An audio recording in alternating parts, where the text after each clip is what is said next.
So, American reggae band SOJA took home the Grammy for Best Reggae Album on Sunday. And music fans on social media are saying it is not right that a white band from Virginia beat out 5 Jamaican nominees, including Sean Paul. Is this cultural appropriation? Oh, okay. I'm going to start with, before we get into it, Anthony on Facebook, who writes something really interesting to think about. There are Jamaican white people, so this isn't about color specifically.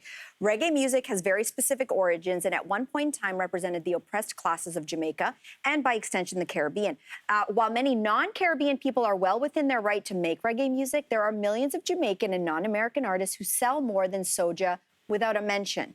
The issue of race isn't in who won, but in who chooses the winners. Anthony, very well said. Thank you for writing. Guys, there are guys that watch the show. Thanks, Anthony. Listen, I think Anthony brings up a really good point here, but we can't also behave like this is the first time that this has happened in the history of music. And I'm going to go all the way back to the 50s and 60s, a guy named Elvis Presley. So what did Elvis do? Elvis took music being made by predominantly, in fact, all Black artists who, because of the pre-civil rights American atmosphere, were making what they called race music. It wasn't It wasn't played by white mainstream radio stations because it was Black music. So you get this white guy who's really influenced and loves Black music. You call it rock and roll. You put Elvis Presley's face on it, and a star is born. This is not the first time that music takes a Black sound in particular, puts a white face on it, and says, you're the best music we've ever seen. So it is interesting, though, in the history of this particular award, no non-Jamaican has ever won it before. Yes, there have been 2 others. 2 other non-Jamaicans who have won it. Yes. Interesting. Someone but still. Failure of journalism here. But still. Interesting. That's what I read. But it's also, like, I think reggae music in particular, it's not just about the way the music sounds or the beats in particular. There's often a connection to Rastafarian religion. Not only that, in this music, these guys, they use patois, and they're not Jamaican at all, and they have no connection to Jamaica. When's the last time they went to Jamaica? 2015. In fact, the first time. The first time. And Yeah. maybe And the they've last been making music since when? 1997. That is 8 years of making music of a country where they had never been. Yeah, and I think that what's interesting also, and I don't think it's getting enough attention, is that throughout this album, apparently a number of times, again, I've never heard of this band, I haven't listened to them, they have like gay slurs in there throughout it. So I think there's a number of reasons why we should find this a bit problematic, and I think Anthony brought up a really great point about who was adjudicating this, who's deciding this. But for me, I wanted to understand, like, getting into this idea of appropriation versus appropriation, because there are those bands that we look to. I think about No Doubt, who are obviously heavily influenced by reggae music. The Police. Someone just mentioned to me that, like, Sinead O'Connor had a great album that was done with a bunch of reggae artists. So there are examples where it is obviously great.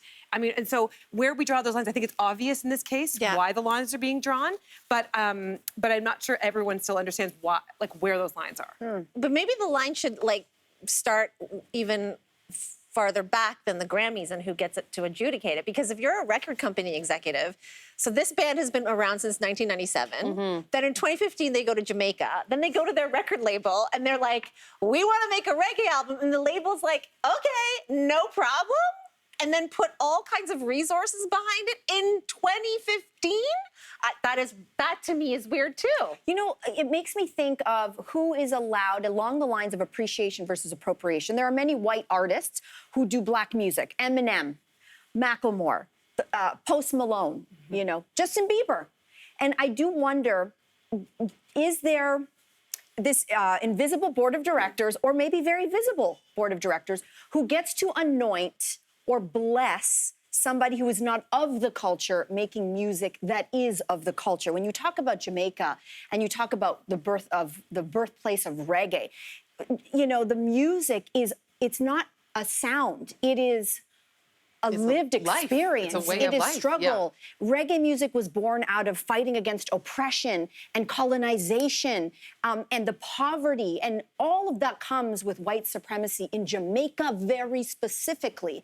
And so if someone comes in and says, from Virginia, I actually want to put my hair in locks and I want to sing about the music and the experience, I haven't had any of the experience, is there somebody who says, and pay me for it, you know, when I think of someone like an Eminem, he was blessed and anointed by someone named Dr. Dre. Is that why the culture accepts him? And why nobody in Jamaica seems to know who SOJA is? Well, that's a huge problem. Like what you're saying right there. That is a huge problem. If this was a band that was respected in Jamaican culture, who was borrowing from that musical style and was very ingrained in the lifestyle of which it came, maybe that can be considered appreciation. But this, for sure, who is getting recognized very much alongside other Black Jamaican artists who are in the reggae world. And this is apparently, I mean, not according to The Weeknd, but the Grammys are the award that recognizes a career's work. And so to see that... Are they the white awards? You know, we said Oscars so white. Is Grammys so white? Is the Academy so white? I think this represents the huge gap that exists there. For me, though, I don't want to speak out of both sides of my mouth, because for a period of time before I went into my broadcasting career, I was in music. I was an artist, and I went on tour with a band called Big Sugar. And if any Canadian rock musician fans are out there, Big Sugar is known for their reggae rock sound. And I got to spend hours touring across this country and the US with incredible, legendary reggae stars. Me. I even co-wrote a few songs. Not kidding. So I do think there is a part of music that is a beautiful cultural melting pot. And that's why we have so many incredible genres. But the recognition of who has this music and why, and on a world stage, who is winning awards, et cetera, that has to be looked at so carefully.